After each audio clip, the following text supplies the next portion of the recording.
I hate these years. You know those years when making the worst games of 2018 list is actually easier than making the best games of 2018 list, though some may be more obvious than others. Now, I want to be clear, you're probably going to disagree with a lot of the games on this list. That just comes with the territory on YouTube. But at the same time, I also want to be very clear. Some of these games are on here because of how bad of a negative impact they had on the gaming industry as a whole. And overall, this list is a call-out, a shout-out to the devs and publishers of these games that we know what you're doing. This was one of the worst years in terms of corporate greed, and I want to make sure they know it. Every time they spewed out a lazy, cash-grabbing, and irredeemable game to us, the consumer, I want to make sure they know exactly that we see them doing this. But enough of my little sermon. This is my top 10 worst games of 2018.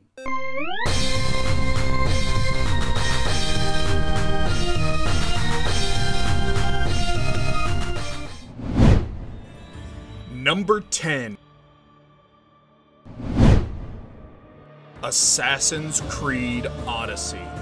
Yeah, you know that game that was nominated for Game of the Year alongside titles like Red Dead 2 and God of War at Jeff Keighley's Game Awards? Ooh, I'm still salty about that. Now, what earns Odyssey its spot on my list is the way the microtransactions invade upon the game's progression, essentially requiring you to buy an XP booster on top of $60 up front from the store to make the experience better, because it doesn't give an adequate amount of XP, making the game grindier than it should be, making you more likely to buy time savers.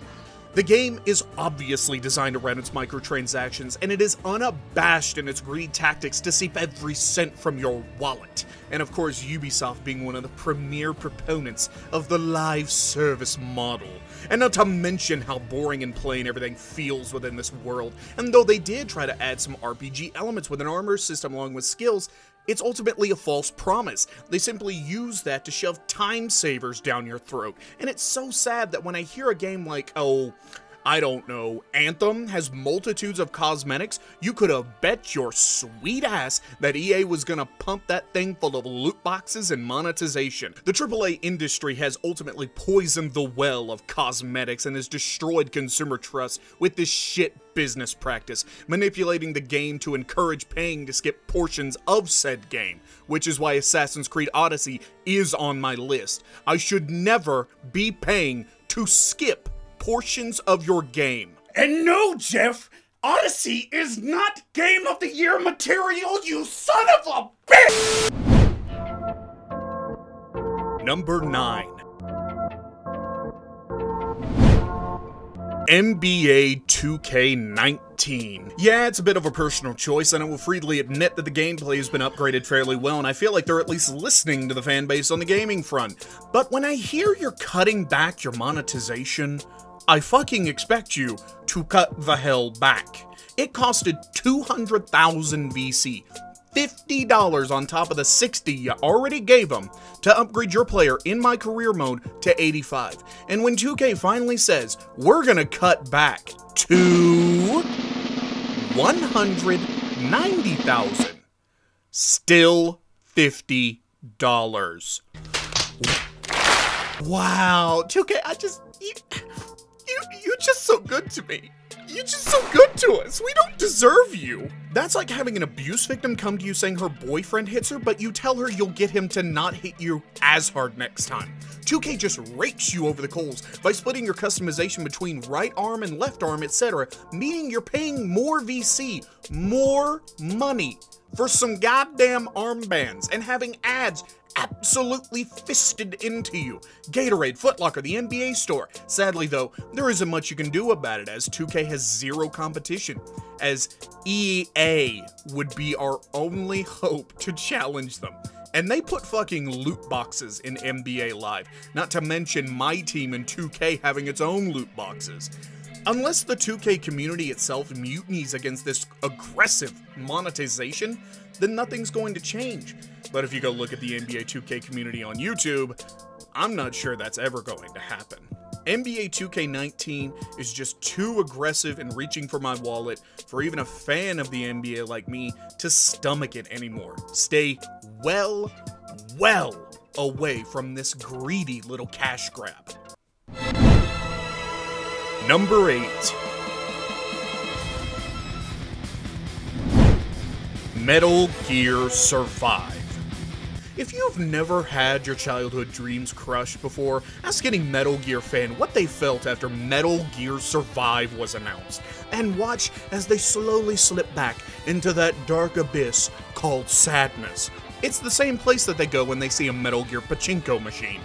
I was too young to play the entirety of the Metal Gear series when they came out, but I went back and played them. Seriously, one Christmas in my household was just a straight Metal Gear orgy.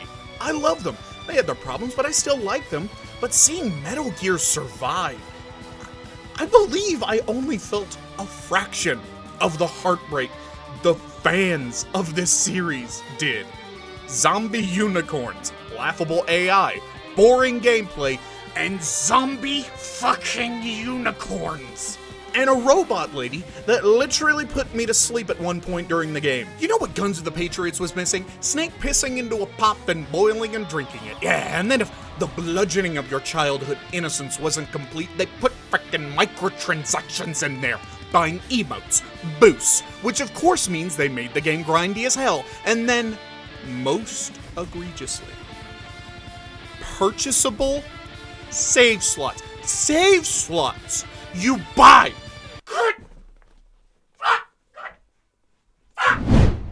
Making a beloved IP a shitty survival game.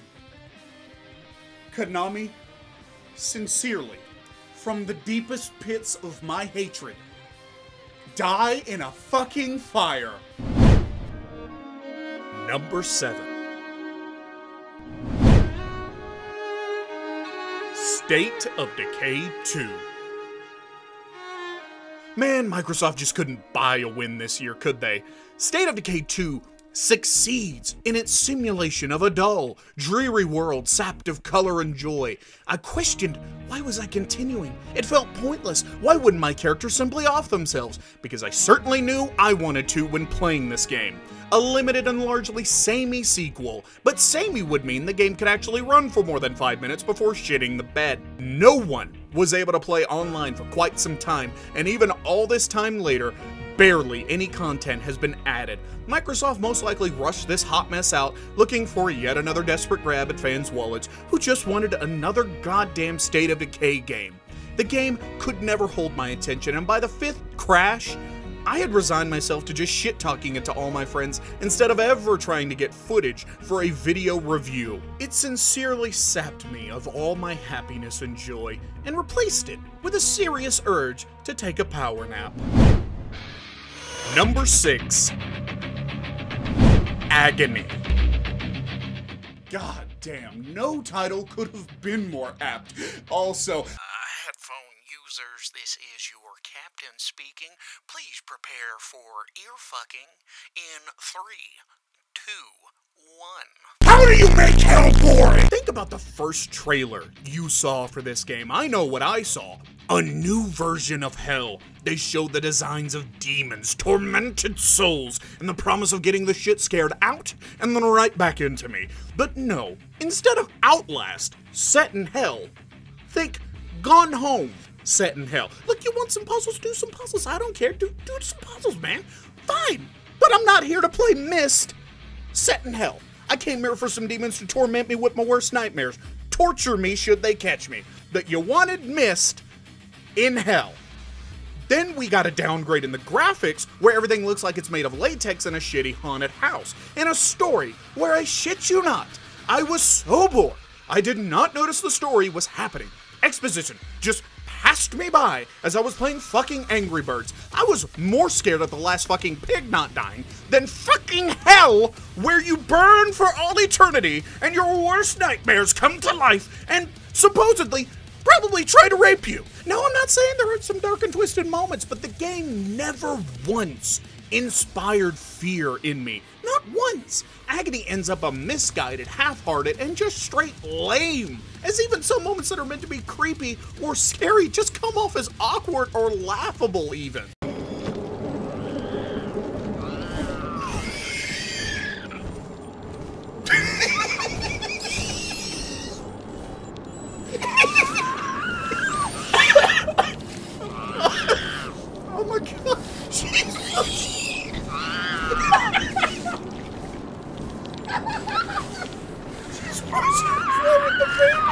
Seriously, how is this not scarier? You want to see something fucking scary?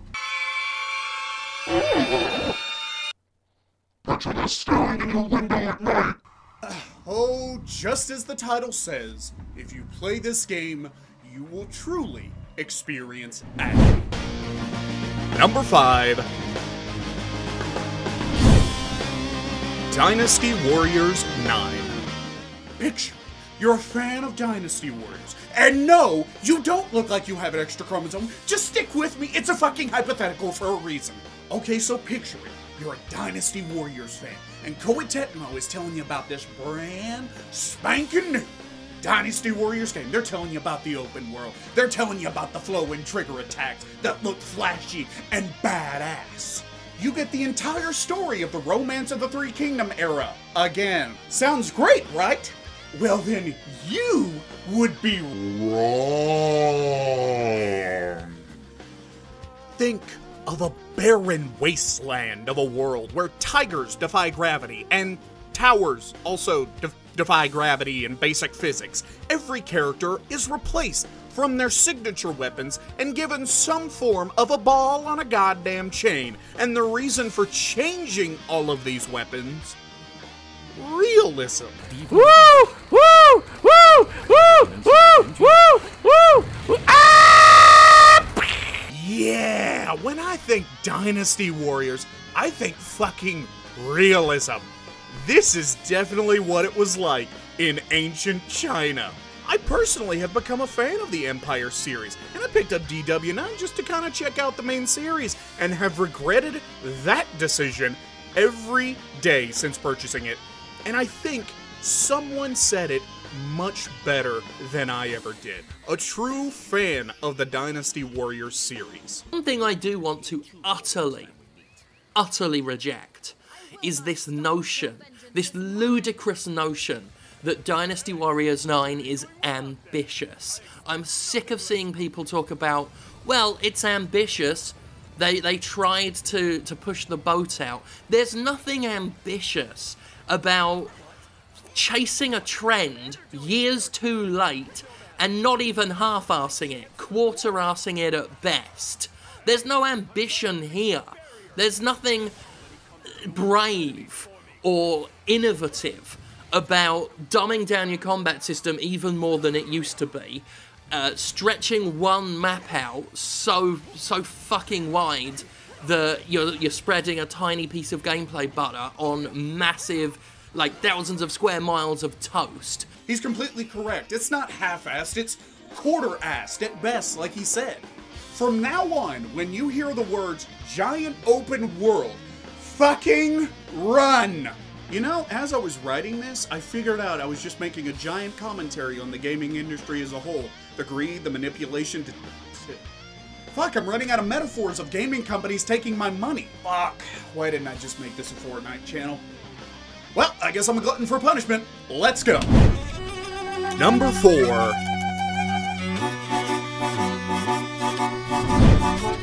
Sea of Thieves.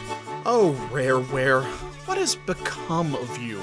I may have been too young to play games like Banjo-Kazooie or Conker's Bad Fur Day, but I made sure to go back and play them on a Nintendo 64. And if you call yourself a gamer, you need to go back and realize the glory of what Rareware used to be, pre-Microsoft, and then sit down and play some Sea of Thieves. It didn't even have a ton of bugs and glitches. Hell, it was pretty smooth considering the state of most games are in at launch. No. I played this game for free from the Game Pass, but picture paying $60. You worked very hard for it at your local McDonald's, dealing with a redneck white trash bitch whose kids have by now pissed off the entire restaurant and waitstaff. You worked hard for that money, and you just wanted to be a pirate for a while. And instead, you got possibly the blandest pirate game, you could probably hear the quotations in my fucking voice, ever conceived of on this planet. The game's content consisted of 3 things. Go to island, use map, dig treasure, take treasure, deliver said treasure, repeat. Oh, well, you didn't like that? Go to island, kill skeleton boys enjoying their family reunion. Kill them with sword, take on specific skull, deliver skull. And repeat. Oh, you didn't like that either? Well, if you found that too exciting, say it with me now. Go to island, catch animals, deliver said animals, and repeat. That was it. Oh, but wait, you could also have ship battles on pre-made ships you could barely customize and had no impact on how they handled or performed, you know, something meaningful. Nope, but you could put a fucking mermaid on that bitch or paint it fucking blue. And then you have a ship battle, where there are 0 consequences, as the people you killed are simply spawning at a nearby island, given a brand new ship, and come out to gun you down as your ship was on its last legs. Vapid, bland, and so scared to do anything even slightly risk-taking, led to possibly the video game representation of boredom.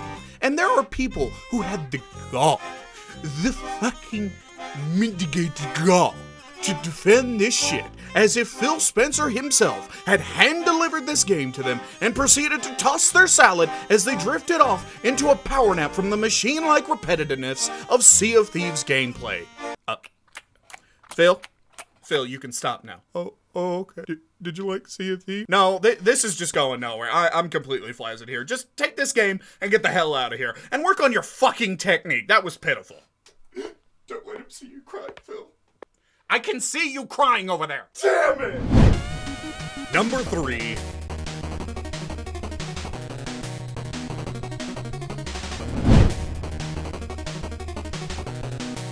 Call of Cthulhu.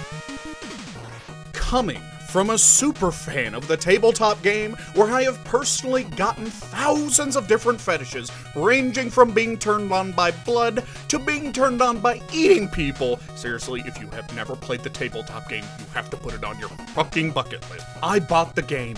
I rush-toned. I popped that mother in and was greeted with this. Time, sir. Do you know to whom you speak? Stephen Webster, industrialist and art collector. All of Boston knows you. Tell me, Mr. Pierce, are you capable of handling a new case, or are you simply a deadbeat inebriate? What the hell is this? The textures, the poor lip syncing, it's horrendous to look at. And for a Call of Cthulhu game, not in a fucking good way. Now I may get some disagreement on this one, as many of the critics gave it a meh out of 10. That as a fan of this world, this is garbage. Bland stealth gameplay, half-baked skill trees that try to at least incorporate some of the tabletop elements, and the utter lack of horror or scares to be had. In this reviewer's opinion, it is so high on this list because it failed so spectacularly as a Call of Cthulhu game. Shit, the older games may have been a bit too much on the shooter side of gameplay, but at least they set a tone when you land on the island. A tone of, these villagers will kill me should I ask too many questions, and the whole town is watching me to make sure I don't mess around too much. Here it just looks like thousands of barrels of nuclear waste were dumped here, and everything's just fucking green. There's no atmosphere. I'm more so awed at how Cyanide Studios can continue to be this disappointing and so uninspired that they can't make fucking Cthulhu scary. Case in point of Cyanide's ineptitude, there's a boss battle within the game when a shambler comes out of a painting and starts attacking you. Well, to beat this monster, you don't actually attack it. You find a dagger in one of the cases, which there are 4 of these, by the way, and stab the painting from where the shambler came out, and it will bring it back into the painting. Now, the game gives you no clue as to where I can find of which of these daggers is the correct one to stab the painting with. So when you grab a dagger, when you go up to stab the painting, you are either correct or you fucking die. So you're stuck there, possibly 4 or 5 times in a row, getting fucking murdered by this thing, because it's just a bunch of trial and fucking error. Some of the worst game design I have ever seen, and I cannot fathom how Cyanide is able to stay in business with this sort of shit game design. Their incompetence shines through, blinding you with one of the ugliest and most boring and directionless games of the year. Everything that's supposed to scare me makes me laugh uproariously, and as a fan of this lore as a whole, it leaves me more than a little disappointed. I went back quite a few times on number 1 and 2. And even as I'm recording this, I literally just changed what was number 1 and what was number 2. But in the end, I do feel that this was the right call. Number 2. The Quiet Man. Pretentious, boring, poorly executed. These are just a few of the words used to describe a little game called The Quiet Man.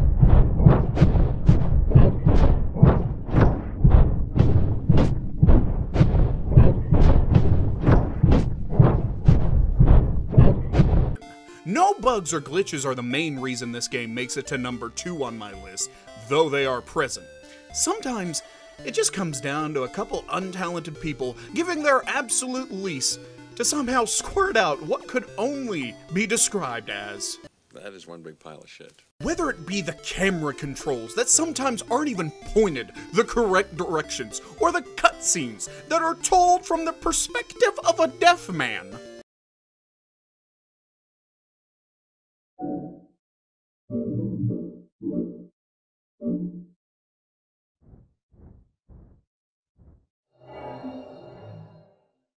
What the fuck is happening? There is a story, mind you, but damn if I could not tell you what the hell it was about.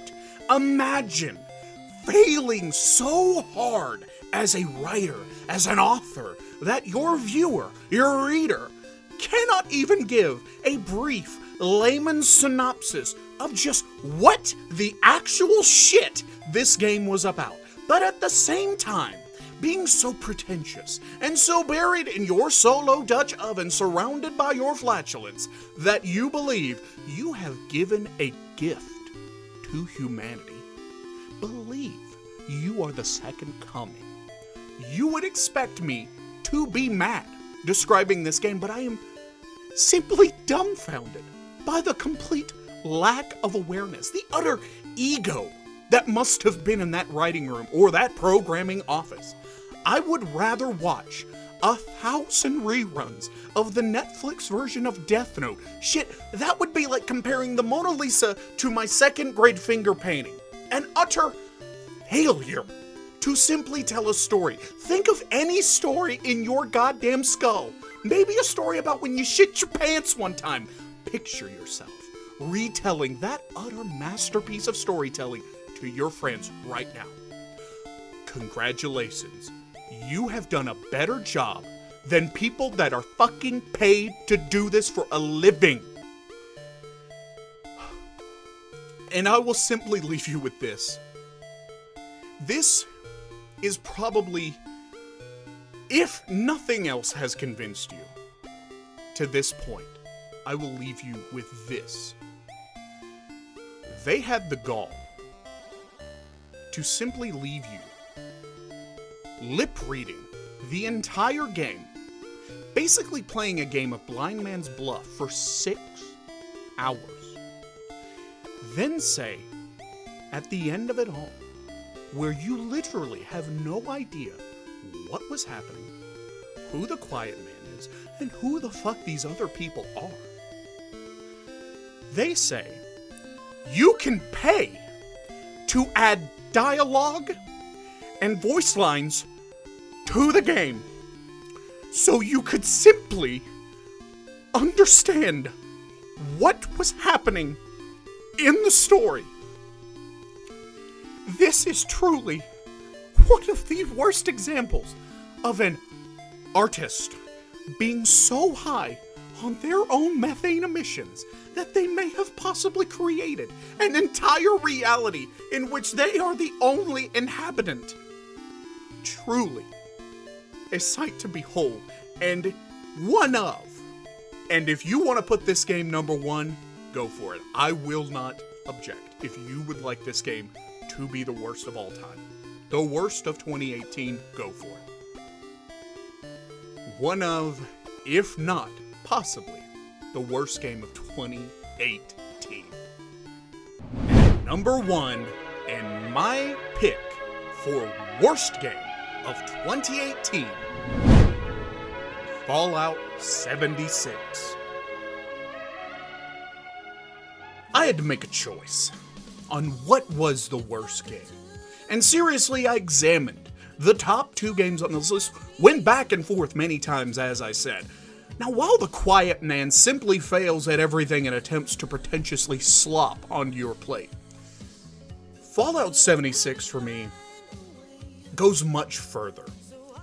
Fallout 76 fails simply as a shitty Rust survival game clone, and most importantly, as a goddamn Fallout game.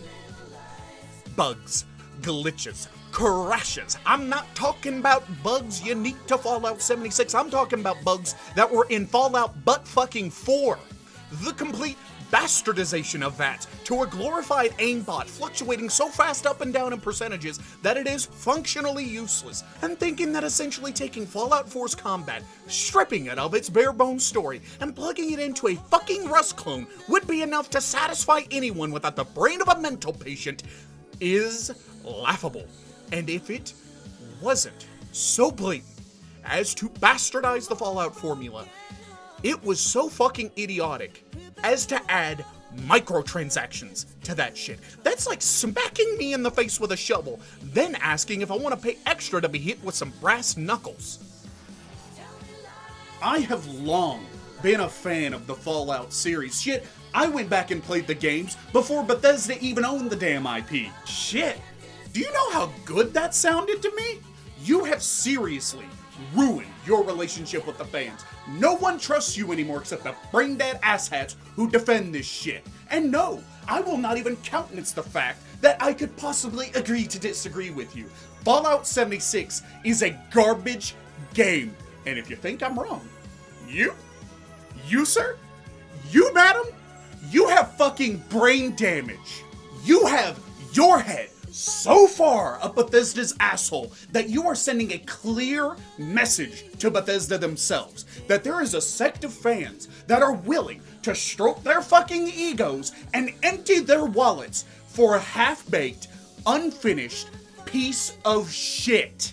I have resigned myself to never get hyped about a video game ever again, even if it was the minute amount it was for Fallout 76. The gaming industry truly tried their damnedest to squeeze, to manipulate, to be the biggest bastards they could this year.